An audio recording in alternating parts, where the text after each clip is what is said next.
Top of the morning to you all. It's Tuesday, and here we go with the Flow Show once again. Morning, Kay, Stel, anyone else about? Morning. Morning. How are you? How you doing, Ed? Very good, very good. Good, How are you? Yeah, not too bad, not too bad. A bit tired this week for some reason. Don't know why. Yeah, me too. I need some holidays, man. Yeah. Oh dear, the only man who takes work from holidays. So midterms, right? It's gonna be interesting. Gonna be So interesting. we're gonna talk about that in a bit. Yeah, no doubt. We'll leave that one to you. We haven't got a clue what's going to happen with that one. Right, so let's kick straight into things then. We've had yet more of this rumor stuff out of China, the COVID stuff. The WSJ yesterday saying that China are weighing a zero COVID exit, but is proceeding with caution and without a timeline. A bit of a no shit Sherlock story there. Nothing adding to what we already know. I think the market probably getting a bit numb to all this headlines now. We're not seeing too many moves reflected in $1 on these headlines, and obviously that can change if we get something big coming out. Excuse me. Over to Japan, the Nikkei was reporting that government is potentially talking about raising taxes on the super rich. I don't know how it will go down in Japan, but usually elsewhere that doesn't go down too well and can see outflows of money.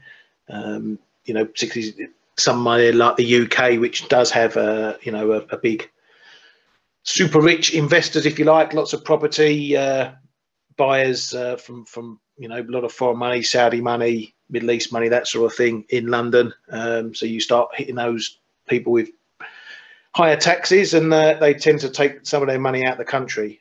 So I don't know how that goes down in Japan, but something to keep an eye on. A few bits and pieces of data coming up through Japan and Australia. We'll have a little look at these now. Some potentially important numbers there. Household spending was up in September, month on month, 1.8% versus minus 1.7% prior. Year on year, not as high as expected, still positive, lower than last month.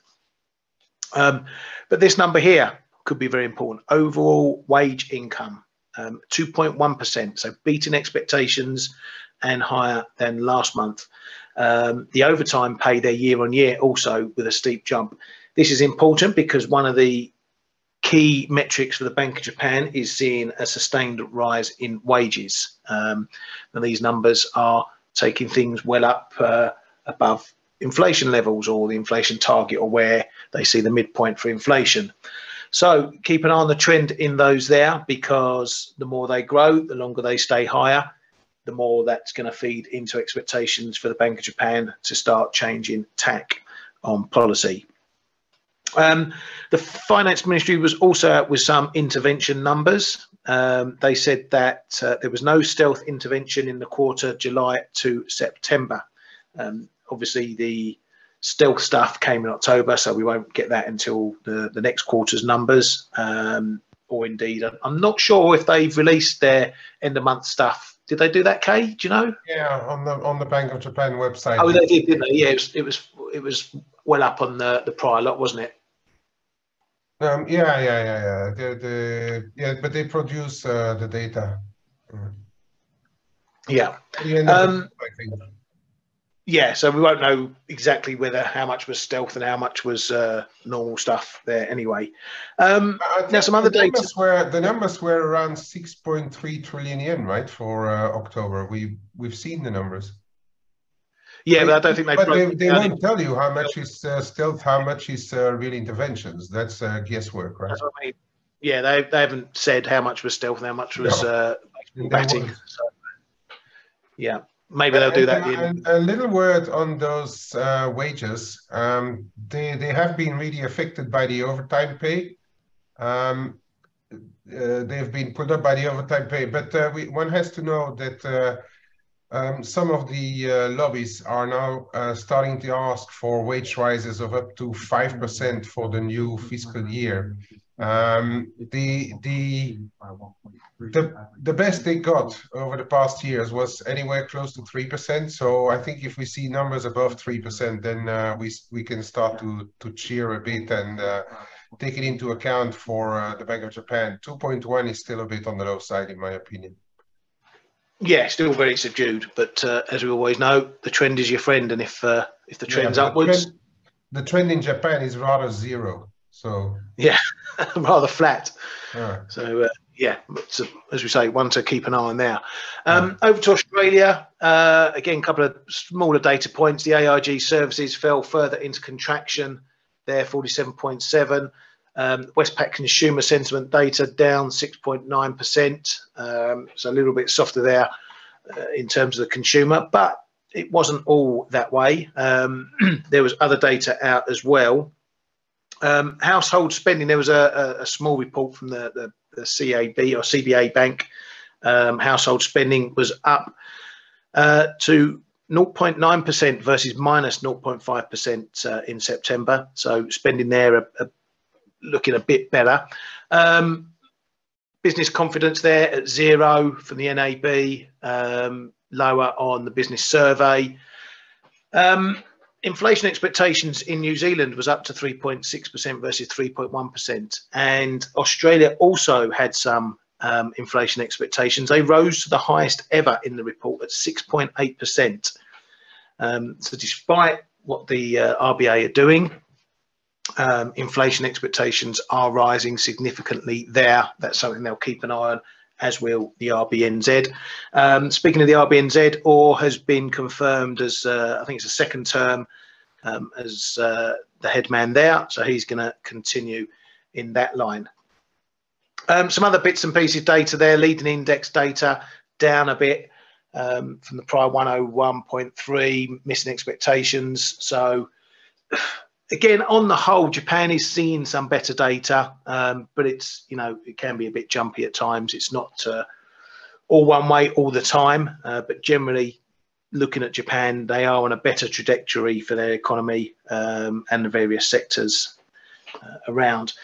Coming over the sea to the Europe, ECB's Kazakhs said there is no pivot for the ECB. And while we still say inflation is a problem, we will keep raising rates. Kestrel Kazakhs, he's a big hawk, if you weren't aware. Lagarde out with the same old stuff. Rates will rise more, keeping her hawkish tone. Germany's ECB member Nagel said that Germany output may contract significantly in Q4 2022 and Q1 2023. So potentially heading for deep problems in Germany, probably as much as anywhere else, really. Over to the UK, a small bit of news. The ExxonMobil refinery in Fawley, which is by Crow, about 25 miles from where I sit right now, has voted, workers there voting for strikes. We've seen similar situation in France with big refinery strikes, you know, bringing big problems to petrol supplies and that sort of thing. This is just one refinery, but we'll obviously watch to see if it spreads to others. But we're still well in the grip of strikes going on in the UK here. Sunak is apparently going to announce a major LNG deal with the US, slated to be announced over the next couple of weeks. This was something that Truss had been working on previously, so that's been continuing. Going to be a deal to keep supplies of LNG coming in through the winter and into next year. So expect a lot of fanfare from that. Into the grocery CPI, grocery inflation. Kantar was out with some numbers overnight, and UK grocery inflation hit a record 14.7% in October. That's going to be something for the Bank of England to keep an eye on. Mr. Bailey and his rates may not rise as high as the market expect. Well, if numbers like that keep going higher, they will be. So I'm already calling bollocks on what he's saying about where he thinks rates are going to go. I reckon they're going to at least 5%, probably over the next 3 to 6 months, if I had to put a number on it. BOE's Peel pretty much echoing that, saying there's more to do and they need to raise rates further. Coming over to the US, one of our guys in the room, Mark, MRBH, put up a piece, a Fed paper from, I can't remember, San Francisco Fed, was it? Yeah. Saying that financial conditions are tighter than just what the Fed funds rate shows.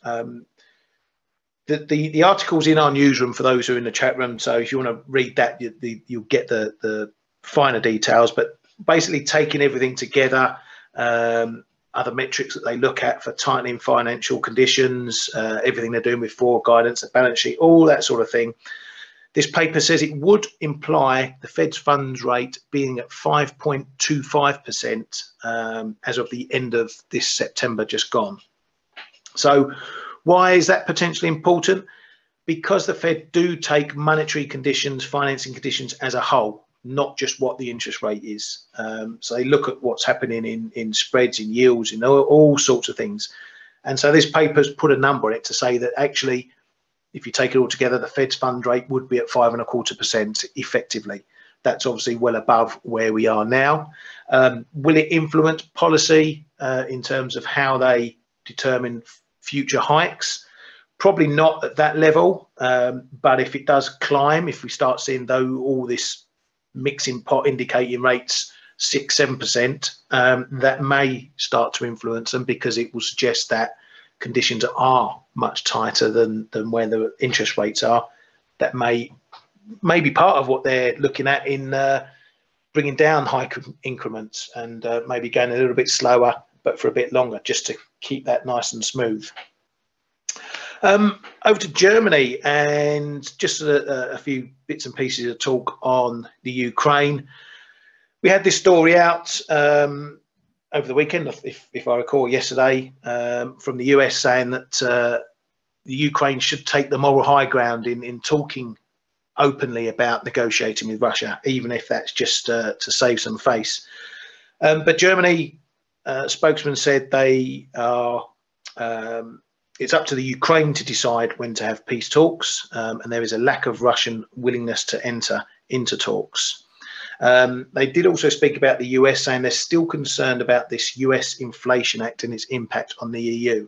And I'm just starting to see a few more comments hitting the wires, banding around. Nothing strong, but wariness about what this US Inflation Act, the impact it's going to have on everywhere else. I'm not sure if that's going to be affected if we get this gridlock in the midterms. Whether, I can't remember if this Inflation Act has actually passed, or if it's in passage. I don't know if you know, Bran, being over there in the States, but that's the type of thing that might get caught up if we see a gridlocked houses and the Senate over the midterms. One last piece of data I just want to highlight, and then I'll bring the other guys in. Let's go back to it. We got some US consumer borrowing numbers, or consumer credit numbers, overnight. And consumer credit was down by around 5 billion.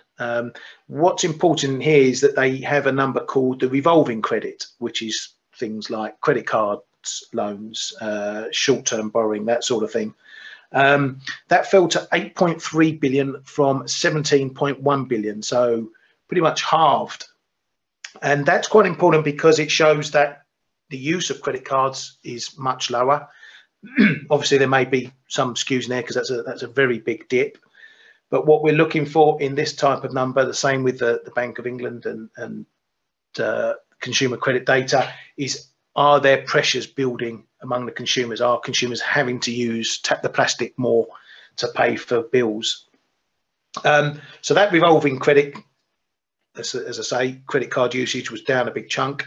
Non-revolving credit, which is fixed loans like car loans, mortgages, that sort of thing, that rose to 16.65 billion from 13.05 billion. So a bit of a rise there. That could be people locking in more longer term loans rather than using credit cards and things like that. So on the whole, that data signifies potentially that there's not any huge borrowing problems in the US among the consumer. No real red flags that perhaps we need to keep an eye on for spending there. And I think that's it from my list of scribblings. Guys, you got anything you want to add to that? Not really. I mean, you covered the main. Can you hear me? Sorry. Yeah. The main data and all that. I mean, it's all about the midterms today and CPI on Thursday. But no, in terms of data and what happened overnight, it's been a pretty quiet morning actually. So I think you've done a splendid job once again. Thanks, mate. Hey, you got anything you want to throw in there? No, not really. Just the Bank of Japan summary of opinions, which is the same thing, really. It's their minutes of the meeting piece, and they were again like somewhere showing a little bit of divergence starting to come into some of the members wanting to talk about inflation, and Kuroda saying, let's wait until I'm gone. So all a bit the same, but it does seem that the market is starting to take those talks a little more into consideration, as we are clearly seeing some dollar yen selling on rallies right now. This morning we had a bit of a rally at 30-40 pips compared to yesterday, and we're already back at yesterday's low. So yeah, this is a bit of dollar yen selling on perhaps on the back of it, perhaps on those wage data. But the big moment for wages and negotiations is going to be around the turn of the fiscal year. That's where we are really going to see how much the companies are willing to add to wages. And with all the stimulus packages that the government puts in place, it could be a good year this time. It just could be. Yeah, definitely, mate. Definitely. I was just having a quick look at dollar one because there's some comments out from D saying that he will comprehensively strengthen military training and preparation for any war, according to state media, and that China's security is increasingly unstable and uncertain. So a few comments out from him, just seeing if that was having any reaction in the one there. Not really. But what did have a reaction is that there's again much more COVID issues in Guangzhou province, and that's taken the dollar CNH and or CNY up overnight from low 720s up to 727.5. Yeah, and for those of you in the ForexAnalytix room, you will know that there's some big option plays going off this week in dollar one. There's up to, at the moment, just under 12 billion going off at certain strikes there. That's information for subscribers in our chat room. I'll put a link up shortly for anyone else who wants to join that, but it's something I'm going to be watching really carefully here in dollar one with these big expiries, because if I feel that it's putting the price, the dollar or the one, out of sync with what's going on in the rest of the market come expiry, that's the sort of trading opportunities I look like for maybe some catch up once those expiries goes off the board. So actually, that's what I'm looking at. Ryan, one thing that thank you, Jane, she pointed it out and I forgot to mention it. You can see that cryptos are underperforming massively today. Both down, like Bitcoin, Ethereum down 4 or 5%. There's been some kind of rumor about FTX, in some kind of liquidity trouble. Obviously, they're not saying anything. It's the usual. Everything is cool. Don't worry. But where there's smoke, there's fire, and usually. So just something to keep an eye on. And this is bringing us close to the to support in Bitcoin again. It's about 1,500 away. So have to be wary of these things. And unfortunately, cryptos are quite vulnerable to news bombs like that. And, from 1 minute to the next, we have massive moves due to announcements or rumors like that. Yeah, I don't know if it's related. I think I caught something yesterday. I don't pay that much attention to crypto news, but I think it was Binance, because there's this problem with FTX. They're looking to unload their holdings, but apparently going to do it in a supposedly managed way. So a big chunk there, they might be offloading, which that might be some of the stuff that's weighing there. Yeah. If you're into your cryptos, you need to check that out. Yeah, it's bringing it closer to my bid. Yeah, and just another $19,000 to go, and I'll be in on it. I'm gonna be bid a buck ahead of you, so don't worry about that. I know. Oh my the price of a decent teddy bear, $30. That's what it's worth. Exactly. Right, so let's. So, Stel, what are you expecting from these midterms? I mean, we've been looking into it. Everyone's trying to find out what's going on. The timeline isn't going to be that quick, apparently. There's going to be some release of results on postal votes and things like that. But it could be anywhere up to a week before we get there. Yeah, it takes a few days usually because exactly like you said, there's many ways of voting. But the main thing is that we have the Senate and we have the House of Representatives. So the question is who wins what. And I've looked at a few polls, and obviously polls are never perfect, but they give you a very good idea. And it looks like the House is going to be a Republican win, no doubt about it. It's something like 80% chance or something, no, more than that. So the House is going to be taken by the Republicans. The problem that you can have is when you have a government that doesn't control the Senate and the House. And if you have a split in the who controls the House and Senate, obviously it's much more difficult to pass legislations and do whatever you need to do as a government. The Senate apparently is almost 50-50 with Republicans having a slight edge. And I've seen 2 or 3 polls, pretty important ones like Politico and another one called 538 Project 538. Anyway, it looks like the most likely scenario is that Republicans win both. And that's going to be a huge headache for the government, obviously. Donald Trump also announced yesterday that he said he's going to make a very big announcement. Is it this week or next week? I think next week. 15th. On the 15th, yeah.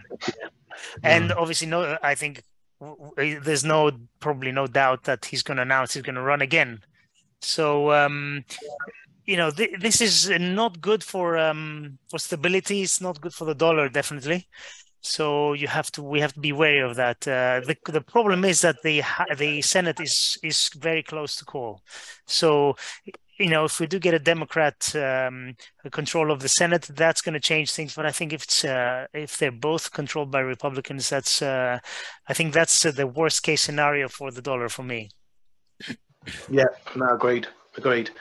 Now we had a bit of a funky day in markets yesterday. We saw, obviously, in the morning we saw Euro cable all popping higher, and they sort of kept the gains up there pretty much from the move up. They given a bit of it back, but we saw, as I say, fairly decent move up in the pound and euro and other pairs against the dollar, which was a little strange because we didn't see sort of moves anywhere else. And then in the afternoon, we got yields popping.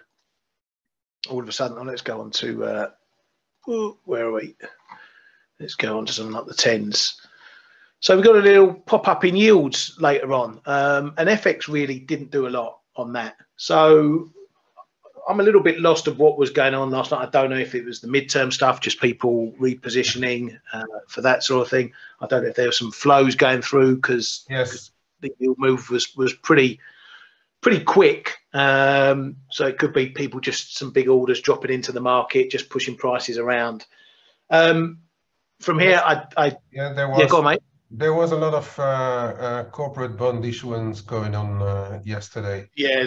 A lot of that stuff. In the New York afternoon, and the rest I think is midterms because people are expecting what Stel explained, the possibilities, and people are expecting it. So there's already a bit of pressure on the dollar. There's upward pressure on the equity markets. That is the split or the split government or lame duck president scenario that. If we would get that is exactly what we saw yesterday. That is likely to happen. The only thing that was a little bit out of sync with it were those yields coming back up, because there's a big divergence in opinions in the market anyway about what should happen if with the yields if we get a split or a lame duck. In my opinion, if you get a lame duck president who can't do anything anymore, it's bearish for yields, bullish for bonds.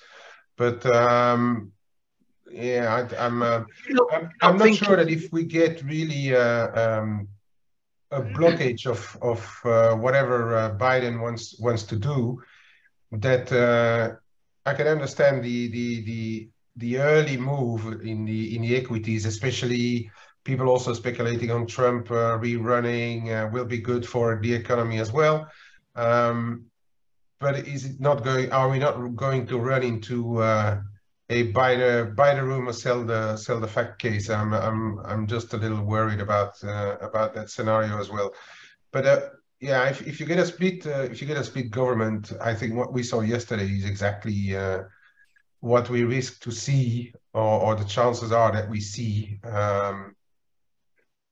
after the midterms. And as you say, I mean, some of districts could take actually weeks to sort out. But so yeah.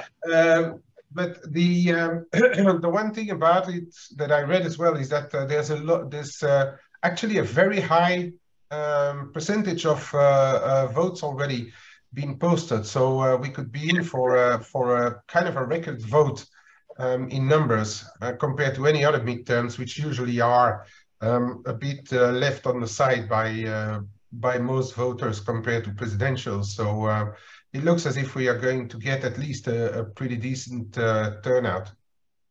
Yeah, I think because those votes are all in, we should get some early results, but then it's going to probably be the last dregs that drag on. So we hopefully will have a good idea in short order. But on the gridlock thing, I mean, I've been thinking about it. Would you not think there's a case to say that yields would go higher because of the gridlock and you know, the market then put in some uncertainty on finances, you know, because the debt ceiling and all that stuff's going to come into play. But the debt ceiling is only well into 2023. Yeah? That should not, the debt ceiling, we shouldn't, I mean, the debt ceiling, the next is somewhere in 2023. It's not for like in the immediate. No. But why would yields? I mean, that's my question. I mean, and it's a genuine question. Why would yields rise when Biden can't put his further build back better, build and buy American, and all these kind of things? There, I understand that yields would actually be pulled higher, but I wouldn't. I don't know why yields would rise if we get such an outcome where the Republicans take everything and Biden is left just sucking his thumb on his chair. So. Yeah, I'm thinking, you know, more the case like what we saw in the UK, where the political instability caused yields to rise, borrowing costs to rise. You know, faced with inflation, does the Inflation Act get put under pressure? Does the measures to combat inflation, bring prices down, get put under pressure? And just, you know, we see a whole lift in what might happen with inflation, or market expectations for inflation not being contained. You know, that means rates potentially going higher. I don't know. I just usually think political instability can, you know, it puts the premium on borrowing costs from the market. So that's, but I don't know. We could both be right, depending on the view. We'll see what happens. We'll just trade what's in front of us, eh? Right. I'm not looking at an awful lot. It's more a bit of management of what I've got. Aussie dollar not doing much at all. You know, playing between the minor levels, in between the bigger range. So I'm just sitting here twiddling my thumbs at the moment, waiting to see if we get a break this 65, 30, 20, 40 area. Not really doing much at all, really, and it's a pretty much the same for a lot of pairs going on. You know, dollar yen Yeah, we're tracking lower slowly. We're making lower highs, so it's keeping the pressure on. But we're still within this range. This 145s, 145.50 area. That's the levels we need to have a test, find out what's going on there. Are we going to hold that, stay in the range? Is it going to break?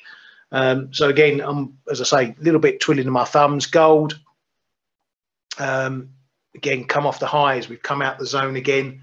Are we going to see it resisting again? Looks like we could be. Just some small moves up here that we're under the zone. We're holding the zone. Where can we go from here? We got this minor intra range, if you like, from 60s down to 40s before we get back down to those lows. Can we have a move down there, hold it for a retest of this zone again? But for me, I'm not doing an awful lot here, just managing positions, as I say. Kay, you got much going on? No, mate. I mean, I'm really a spectator. I mean, no, okay. I've got a little bit running. I'm a little bit long euro sterling. Do you want me to share the stuff, Ryan? Do you want me to share screen? Yeah, go ahead, mate. Stop okay. it. Let me just grab it. Okay, euro sterling. I got a little bit on there, just on that support. It looks a little bit like a horse with like a pulling horse, like but it doesn't want to really get out of the starting blocks. Looks a little bit like maybe it could even reach down here, but I thought buying a little euro sterling, because also as you rightly pointed out, Ryan, Lagarde seems to be a little bit more hawkish, and then the Guindos added a little bit of icing on the cake this morning. He is normally, well, he is Lagarde's dog, as we know, but he's normally pretty dovish and always very cautious. And this morning he was saying that they need to raise. They need to start to talk about QT, whether it's this year or next, but they need to talk about it. So yeah, it's and the other reason why I bought it is also because I'm a little in doubt about those Hunt and Sunak plans on for the sterling. We have to wait until the 17th to know exactly what they are going to bring forward. But anything I've seen and read so far is anti-business, anti-business. I don't know how you say it. It doesn't look. It could be good for the sterling in a way that the government coffers won't be emptied the way that Truss and Kwarteng were trying to do it. But on the other side, if you're putting anti-business measures in place, usually the currency doesn't really like it for very long. So that's one that I'm keeping an eye on. I'm not going to get married with the position if we break below yesterday's low. I probably let it go. Small risk only, so let's see what happens there. Another one I wanted to have a look at today. There's a bit of interest here in this dollar yen, I find of late. Yes, we're holding, call it the prior lows. We're holding them, but to me, it looks like there's a bit of supply in this dollar yen going on. Okay, we're back a little bit higher, but we can't hold highs, and it really started, well, where we did the other day, but really started at the start of November. We saw this little push higher. I think there might have been some stealth stuff going on there, but then did they succeed to put a cap on it? I'm starting to wonder really. Then we saw the successive flows, but every time we came up, failing. Now we're failing a bit lower again, just in front of the 147. I don't know. To really start to get going again, this dollar yen should really break above 147 again, in my opinion, and then confirmation through 148. But that may even be a big ask where we are now. So I would pay quite close attention to what's happening here on this 146.15 as a starter in the 145.60-ish zone. If that would start to go, there might be something more going on. Are the midterms a driver for this? Could be, but I'm being a little bit cautious. So for the time being, I haven't got a lot running. So far, I've been a buyer on dips, and I don't know, this price action has me being a little bit cautious right now. So that for the dollar yen. Quick look at what's happening in commodities land. This trend line really it held just once, and now we are above. I'd rather look at the horizontal resistance around 64.90 that we saw overnight, overnight. And then, of course, the 65.20-40 zone, as Ryan has already been highlighting a good number of times. This is really where the Aussie needs to push through before we can talk about a deeper recovery. The Kiwi is still a tad more constructive, in my opinion, just for the fact that we've been holding this broken trend line a couple of times. Okay, yesterday we tested a fresh high, but couldn't hold it. But we're still hanging around there, and I don't know. I've got the impression that what is this? I've got the impression that there is a case for this to go and have a little test of 60, the big figure in the Kiwi. People are and it's I've had this as well. I don't know if I kept it. No, I've killed it. But anyway, the height of this channel that we saw, the upward channel, the broken channel, translated here, that would have put us right around this 108.80, and that's where we are seeing the Aussie Kiwi hold up right now. So keep a very close eye on what's happening between 108.80 and 109 on the Aussie Kiwi. It could be very interesting. If we get a break below there, there's probably another % to make, but the fact that it's holding might be a bit positive here, and why not try to crawl its way back up to the 110. But we have to see what's happening in between what RBA is saying and what the real economic data are doing in Australia, for sure. The Kiwi data are holding up pretty well, as we've been showing already of late. So it has to come from the Aussie, in my opinion, that this thing is going to get higher a bit. Quick look at the metals.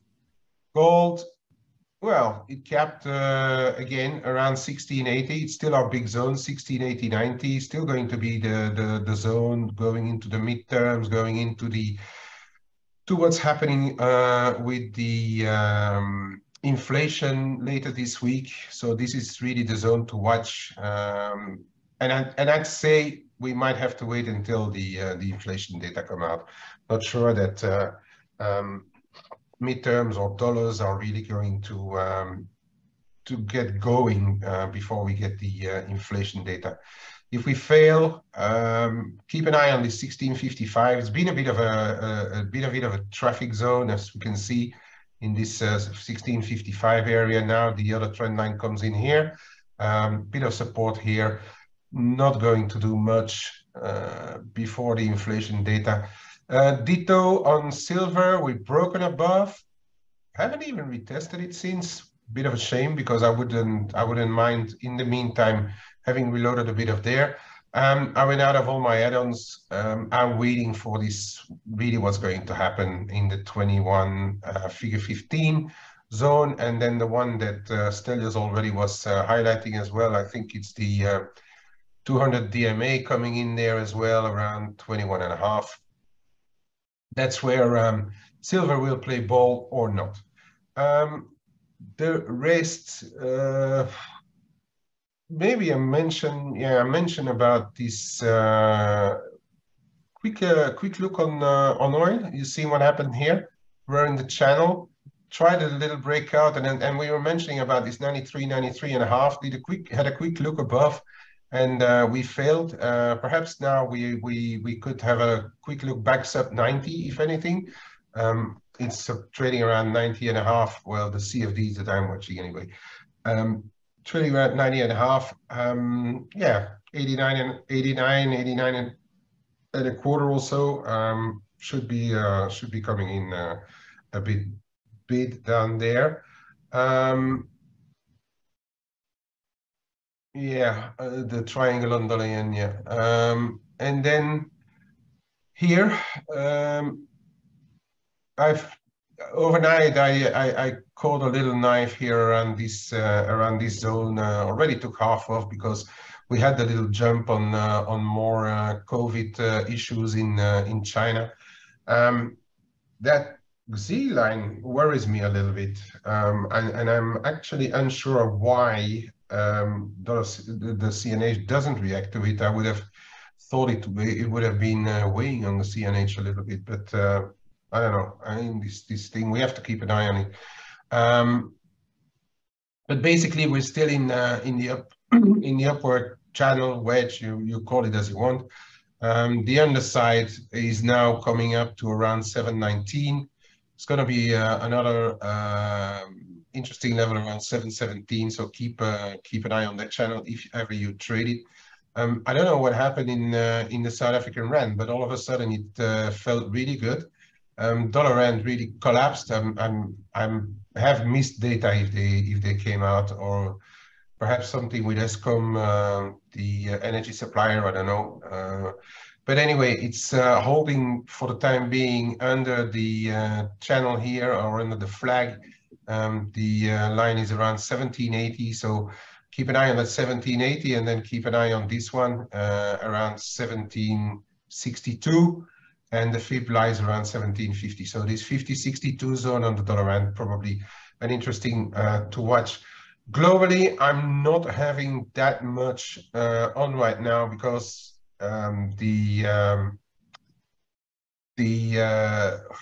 perhaps even more inflation than the midterms really can move things around a little bit. Dollar mix, we are on the May lows, so keep an eye on that one. We are on the lows. We've done a test, and we are on the lows. Though we also well below the red trend line here. Keep an eye on it. What's going to happen over inflation and Banxico on the same day?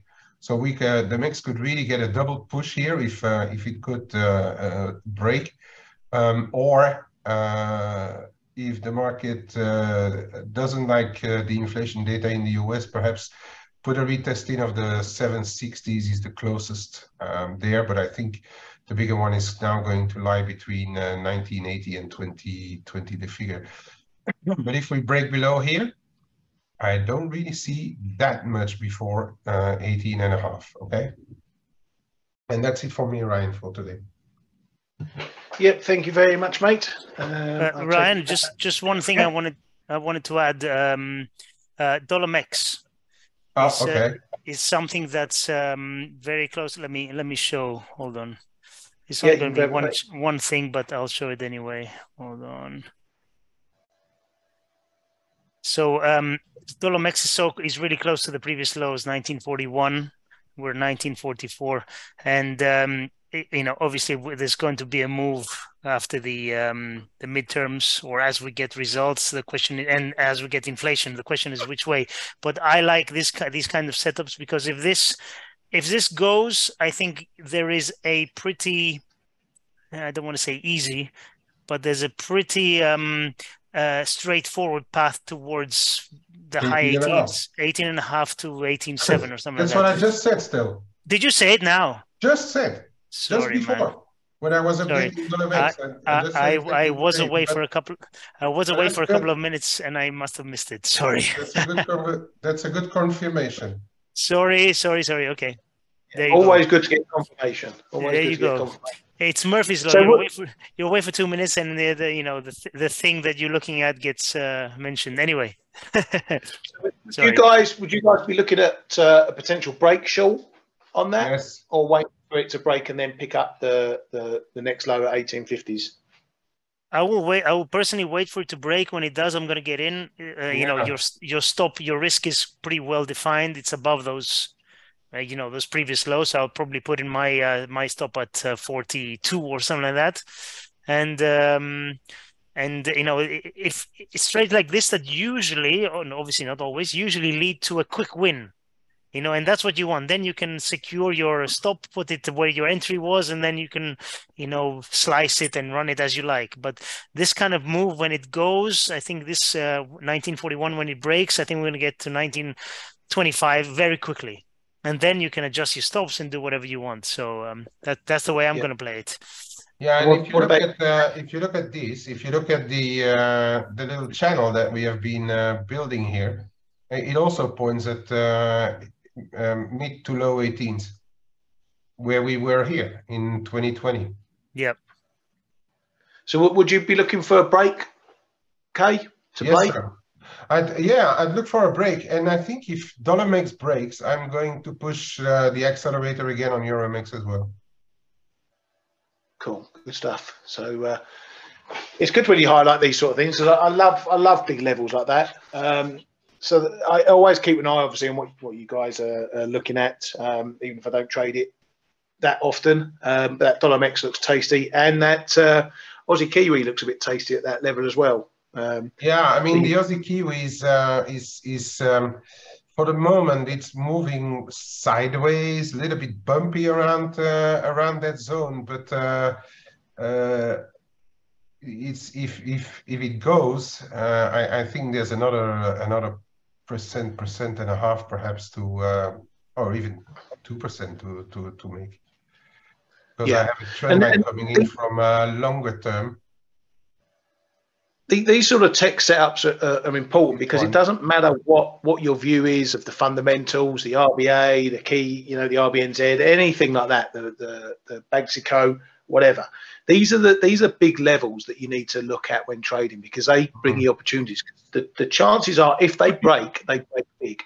So you do get a good. You will get yourself a percent, 2% move on something like that. Yeah, I think it really could. The thing is, though, if you want to trade the break dollar makes on it, I'd rather trade it on the US inflation than on Mexico, to be honest, because Mexico, we know that they are going to raise 0.75%, but they have already said that they may in future not follow the path of the Fed, reading that they may slow down a bit. But now, since the Fed announced themselves that they may slow down a bit afterwards, it could be a draw and the ball back on the middle point. So then the break becomes valid again. But if you want to trade it for the more medium term, if you really want to trade it for an extra 5% lower, perhaps the safest thing is to put your stop above that red line again if you want to trade it. But that's over 1% away, so it's a bit wide, but you can always adapt your amounts, of course, to trade it. But really, MEX could get a double push in the back if this goes. Actually, the worst thing would be that it breaks before we get inflation and Mexico, because that would really open the possibility for a saloon door. But I'd like it to break on Thursday, really, and hold until then. Yeah. So that again is key, is how you trade it. If you know you've got big data coming up.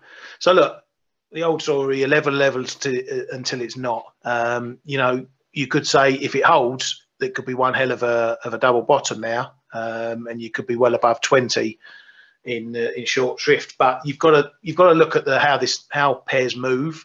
So like Kay says, you go with perhaps a lower stake, wider stops, that sort of thing.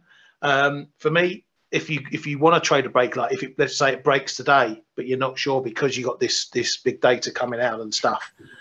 So you sit off it, you leave it alone, and you see what the data does, or you look for a confirmation of the break. So look for a move under the level, then perhaps CPI comes out fairly strong, we move back up, we hit the level, we can't break the level. Then that gives you a confirmation that the level's potentially breaking, and then you get in with your shorts. Then you try and ride it. So there's many different ways to skin a cat, and you've got to learn all these different formulas of trading these sort of big levels, because they are the ones that can give you the biggest rewards from them, because they will move significantly if they break. Do you want me to take the screen back quickly, Kay, before we finish up? Sure, mate. Yeah. No, we prefer case charts. Oh, well, well. they look a lot more like spaghetti charts, right? Everyone used to tell me off for my colourful charts, my MT4 charts, and now it's like Joseph in his Technicolor Dreamcoat around here. So yeah, sunglasses at times. So yeah, so that's the dollar mex that Kay showed up. But then you get something that happens like dollar CAD, where at the 135 level, you know, again, a really decent level, held it as support, decent bounces off it, but you know, then it just becomes a bit washed out. So you know, if you have a couple of goes, trying longs, trying the breaks, it doesn't work, you sit back, you pull back. The market is unsure what to do at this level, so you have to really leave it alone. But then you perhaps look at these prior lows, so it's telling you it's going to move under 135, but we can't get under 134.60s. So that becomes your secondary level. So now it needs a break of 135 and that low now before you might get a push lower. So it's all about just setting your parameters, adjusting to what the market's doing. You know, we can't hold 135 at the moment, can't hold below 135 at the moment. So really there's no trade. So you have to then look at the short-term price action, maybe 135, 135.50s down, excuse me, down to this 134.60s. That becomes the new area to play, to watch. That will be the decider for this 135 level. Anyway, we talk about this sort of stuff all day in the chat room. And if you do want to join the chat room, I shall put the link in the chat for you there. Obviously, prices have gone up, but you can still grab a 20% discount, exclusive Forex Flow discount for you boys and girls, and that will last as long as you subscribe, so you can keep that forever if need be. Oh, let's get the right link up there. Where's it gone? Oh, I've gone wrong. There we go. So yeah, do come along, check out the chat room there. You can also grab a trial if you come via the ForexAnalytix site. Is it still the same stuff, still? $1 for 10 days? $1 10 days, yes, sir. 10 days, so you can come give us a trial. And if you like what you see, then you can use my discount to stay full time. And with that, we shall bid you a good day ahead. Thank you, Kay. Thank you, Stel, as always, for your input.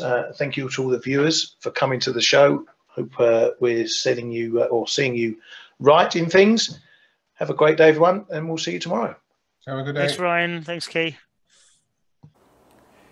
Hey traders, this is Blake Morrow with ForexAnalytix. Thanks for stopping by our YouTube channel. Don't forget to like these videos, share them, and subscribe to our channel so you don't miss any of the content that we provide here for free. Thanks for stopping by. I'll see you in the next video.